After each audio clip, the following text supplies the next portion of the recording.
Micronesia, যা ছোট বড় 2000-এরও বেশি দ্বীপ নিয়ে গঠিত। দক্ষিণ প্রশান্ত মহাসাগর মূলত মেলানেশিয়া, পলিনেশিয়া এবং মাইক্রোনেশিয়া নামক 3টি দ্বীপপুঞ্জ অঞ্চলে বিভক্ত। তাদের মধ্যে মাইক্রোনেশিয়া গঠিত হয়েছে অপেক্ষাকৃত ক্ষুদ্র আয়তনের দ্বীপ ও দ্বীপরাষ্ট্রগুলো নিয়ে। মাইক্রোনেশিয়া অঞ্চলটির দক্ষিণে মেলানেশিয়া এবং পূর্বে পলিনেশিয়া। এই অঞ্চলের কোনো কোনো দ্বীপ মাত্র 1 বর্গ মাইলের বেশি বড় নয়। মাইক্রোনেশিয়ার ছোট ছোট দ্বীপগুলোর অধিকাংশই তৈরি হয়েছে প্রবাল দিয়ে। অপেক্ষাকৃত বড় দ্বীপগুলো গঠিত হয়েছে আগ্নেয়গিরির লাভা সঞ্চিত হয়ে। মাইক্রোনেশিয়া একাধারে ওশেনিয়া অঞ্চলের একটি দ্বীপপুঞ্জ এবং নিজেও এই অঞ্চলের একটি স্বাধীন দেশ, যা ফেডারেটেড স্টেট অব মাইক্রোনেশিয়া নামে পরিচিত। দেশটি 600-রও বেশি দ্বীপ নিয়ে গঠিত, যদিও তার মধ্যে মাত্র 65টি দ্বীপ বসবাসের যোগ্য। পিলিকির মাইক্রোনেশিয়ার রাজধানী। মাইক্রোনেশিয়ার অধীনে থাকা কয়েকটি উল্লেখযোগ্য দ্বীপ দেশ ও দ্বীপপুঞ্জ হল পালাউ, নাউরু, পশ্চিম কিরিবাতি, মার্শাল দ্বীপপুঞ্জ, গিলবার্ট দ্বীপপুঞ্জ, ওয়াক দ্বীপ, গোয়াম ও মারিয়ানা। এদের মধ্যে গোয়াম আয়তন ও জনসংখ্যার হিসেবে সবচেয়ে বড়। গোয়াম দ্বীপের কেন্দ্রে আগ্নেয়গিরির সক্রিয় বলয় রয়েছে, আর চারপাশ গঠিত হয়েছে প্রবাল প্রাচীর দিয়ে। এটি প্রশান্ত মহাসাগরে অবস্থিত হলেও বর্তমানে মার্কিন যুক্তরাষ্ট্রের মালিকানা রয়েছে। দ্বিতীয় বিশ্বযুদ্ধের সময় আমেরিকার গুরুত্বপূর্ণ সামরিক ঘাঁটি ছিল এই দ্বীপ। এর একদিকে মালভূমি, অন্যদিকে আগ্নেয় শিলা দ্বারা গঠিত পাহাড়। দ্বীপটির জলবায়ু উষ্ণ এবং বৃষ্টিবহুল। গোয়াম দ্বীপের স্থানীয় অধিবাসীরা চ্যামোরো নামে পরিচিত, যারা মূলত একটি মিশ্র জাতি।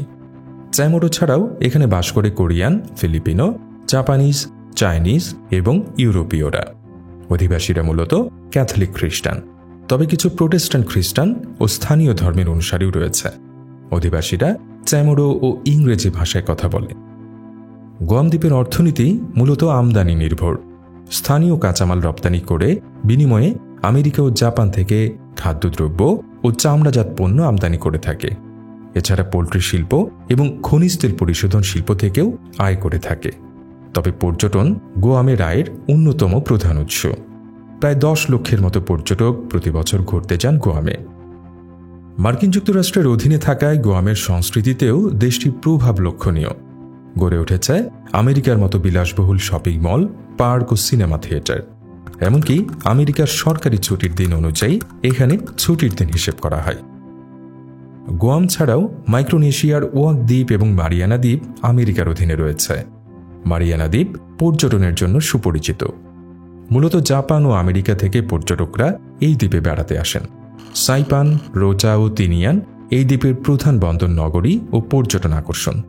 বিশেষ করে স্কুবা ডাইভিং এখানে বেশ জনপ্রিয়। ওয়াক দ্বীপটিতে মানুষের বসতি নেই, এমনকি এখানে সর্বসাধারণের প্রবেশের অনুমতিও নেই। দ্বীপাঞ্চলটি আমেরিকার বিমান ও সেনাবাহিনীর অধীনে। মাইক্রোনেশিয়া অঞ্চলের দ্বীপগুলোর মধ্যে স্বাধীন দেশ বা রাষ্ট্র হিসেবে স্বীকৃতি পেয়েছে নাউরু, পালাউ, মার্শাল দ্বীপপুঞ্জ এবং পশ্চিম কিরিবাতি। এদের মধ্যে নাউরু বিশ্বের 3য় ক্ষুদ্রতম দেশ। দেশটি তার প্রাকৃতিক সম্পদ ও সৌন্দর্যের জন্য প্রসিদ্ধ। এখানে রয়েছে প্রবাল প্রাচীর বেষ্টিত সাদা বালির সমুদ্র সৈকত আর সারি সারি পাম গাছ। দ্বীপটি ফসফেট খনিজের একটি সমৃদ্ধ ভাণ্ডার। দ্বীপটির প্রায় 2/3 অঞ্চল এই খনিজে পরিপূর্ণ। এর উপর ভিত্তি করেই দেশটিতে ফসফেট শিল্প গড়ে উঠেছে। ফসফেটের কারণেই নাউরু 20 শতাব্দীতে পৃথিবীর ধনীতম দেশগুলোর তালিকায় অন্যতম ছিল। নাউরুর অর্থনীতি মূলত এই খনিজ সম্পদ এবং উপকূলীয় মৎস্য সম্পদের উপর ভিত্তি করেই গড়ে উঠেছে। এছাড়া পর্যটন থেকেও সামান্য আয় হয়। নাউরু খাদ্যদ্রব্য ও প্রক্রিয়াজাত পণ্য আমদানি করে থাকে অস্ট্রেলিয়া থেকে। মজার ব্যাপার হলো, অভ্যন্তরীণ নদী বা হ্রদ না থাকায় দেশটিকে খাবার পানি পর্যন্ত আমদানি করে আনতে হয় পার্শ্ববর্তী দেশগুলো থেকে। এই দেশের একটি চমৎকার বৈশিষ্ট্য হলো, অধিবাসীদেরকে আয়ের উপর কোনো ট্যাক্স প্রদান করতে হয় না। খনি অঞ্চল হওয়ায় নাউরুতে কৃষিকাজ কিংবা পশুপালনের পর্যাপ্ত সুযোগ নেই। সামান্য কিছু ফল ও সবজি ছাড়া তেমন কোনো খাদ্যশস্য জন্মায় না। গাছপালার বৈচিত্র্যের অভাব থাকায় জীববৈচিত্র্যও তেমন গড়ে ওঠেনি। তবে শীতের মৌসুমে প্রচুর অতিথি পাখি দেখা যায়। 19 শতকের শুরুর দিকে নাউরুতে ইউরোপীয়দের আগমন ঘটে। বিংশ শতাব্দীতে জার্মান ও ব্রিটিশদের যৌথ উদ্যোগে দেশটিতে ফসফেট আহরণ শুরু হয়। প্রথম বিশ্বযুদ্ধের পর জার্মানিকে এই অঞ্চল থেকে বিতাড়িত করে অস্ট্রেলিয়া এবং তখন থেকে ব্রিটেন, অস্ট্রেলিয়া ও নিউজিল্যান্ডের সম্মিলিত উদ্যোগে ফসফেট শিল্প পরিচালিত হতো। 1968 সালে দেশটি স্বাধীনতা লাভ করে। নাউরুতে স্থানীয় অধিবাসী ছাড়াও কিছু অস্ট্রেলিয়ান, নিউজিল্যান্ডার ও চাইনিজ বসবাস করে। নাউরু প্রশান্ত মহাসাগরীয় দেশগুলোর মধ্যে পশ্চিমা সংস্কৃতির সবচেয়ে বড় ধারক। নাউরুয়ান দেশটির প্রধান ভাষা হলেও অধিবাসীরা ইংরেজিতেও বেশ সাবলীল। জনগোষ্ঠীর অর্ধেকই প্রোটেস্ট্যান্ট খ্রিস্টান, বাকিরা রোমান ক্যাথলিক। মাইক্রোনেশিয়ার আরেকটি উল্লেখযোগ্য দেশ পালাউ। বিভিন্ন সময় বিভিন্ন দেশ পালাউকে শাসন করেছে।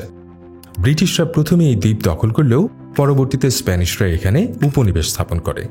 স্পেন আমেরিকা যুদ্ধের পর স্পেন দ্বীপটি জার্মানির কাছে বিক্রি করে দেয়। প্রথম বিশ্বযুদ্ধের পর পালাউ জাপানের দখলে চলে যায়। দ্বিতীয় বিশ্বযুদ্ধের পর আবার মালিকানা বদল হয় দেশটির, দখল নেয় আমেরিকা। অবশেষে 1994 সালে দেশটি স্বাধীনতা লাভ করে। পালাউয়ের ভূমিরূপ আগ্নেয় শিলা দ্বারা গঠিত এবং দ্বীপের চারদিক ম্যানগ্রোভ বনভূমি দ্বারা বেষ্টিত। দ্বীপের প্রবাল দ্বারা গঠিত অংশে মূলত মানুষের বসবাস। নাউরুর মতো পালাউতেও ফসফেট খনিজের খনি রয়েছে। দেশটিতে মৌসুমী জলবায়ু বিরাজ করায় সারা বছর প্রচুর পরিমাণে বৃষ্টিপাত হয়। পালাউয়ের উপকূলীয় সমুদ্র জীববৈচিত্র্যে পরিপূর্ণ। প্রবাল, জেলিফিশ, স্কুইড, তারা মাছ, সি অর্চিন, শামুক সহ নানা প্রজাতির জলজ প্রাণীর বসবাস সেখানে। বিভিন্ন প্রজাতির ফার্ন ও পাম গাছের পাশাপাশি এই অঞ্চলের উল্লেখযোগ্য উদ্ভিদের তালিকায় আছে মর্নিং গ্লোরি, পলিনেশিয়ান আয়রনুড এবং প্যান্ডানাস। দেশটির স্থলভাগেও প্রাণী বৈচিত্র্য লক্ষণীয়।